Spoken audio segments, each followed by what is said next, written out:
Quotes introduction. She was my mom and she believed in me.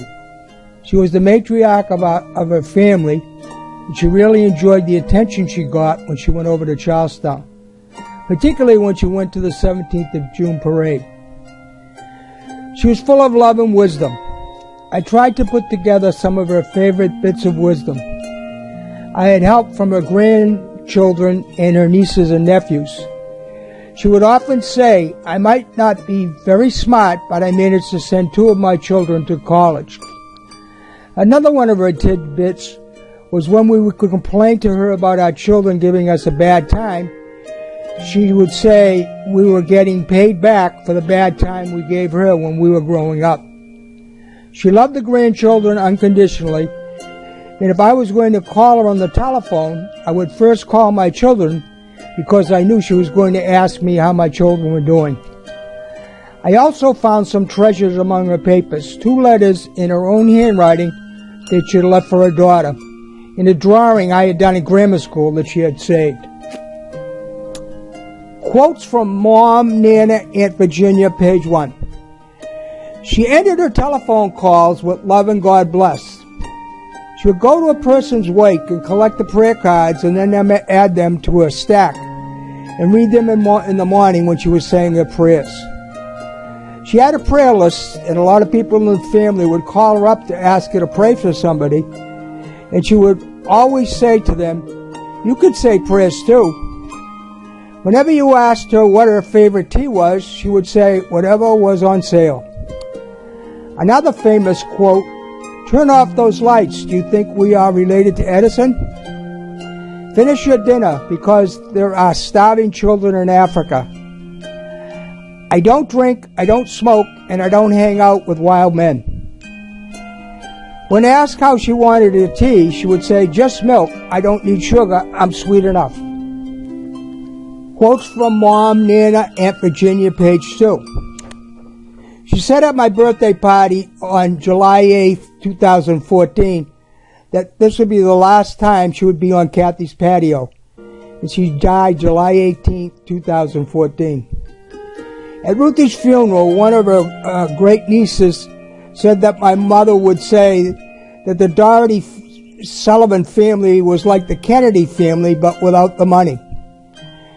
When she was under hospice, she had slept for a whole day and had not eaten. Then she woke up about 3 a.m. in the morning, wanting something to eat, and asking us if we were trying to starve her to death.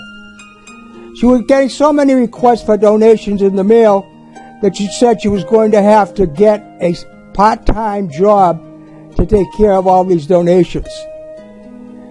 She was always concerned about the weather and liked the quote that if you did not like the weather in New England, just wait a minute, it will change.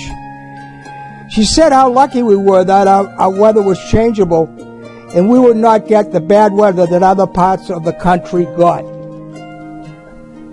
Quotes from Mom, Nana, Aunt Virginia, page 3. Near the end of her life, she would watch the Weather Channel and get all upset because she would think that storms forecasted for other parts of the country were coming here. Kathy told me not to let her watch the Weather Channel anymore. She loved politics and would always vote in person up into her 90s. When Tom Menino was running for mayor of Boston, she wanted to know how she could vote for him. I explained that she couldn't because she lived in Medfield and Tom Menino was running for mayor of Boston. In her 80s, she signed Dear Friend postcards for Barack Obama when he was running for president. She said the only thing golden about the golden years was the urine. Near the end of her life, when asked about things she missed most, she said dancing and being able to sign her own name. She had beautiful handwriting. When you said goodbye to her, she would say, see you later if the Lord's willing and the creek don't rise. Quotes from Mom, Nana, Aunt Virginia, page 4. She never had her driver's license and blamed that on a driving lesson with my father. They were in a convertible and she lost her hat and let go of the wheel.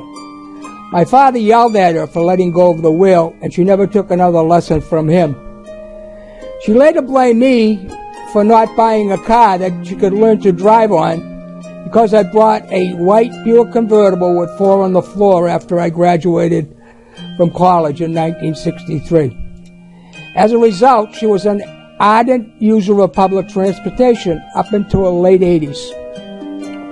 My daughter was telling me the story of how when Karen was getting a little older, Nana took her into a downtown Boston jeweler to buy her a grown-up ring.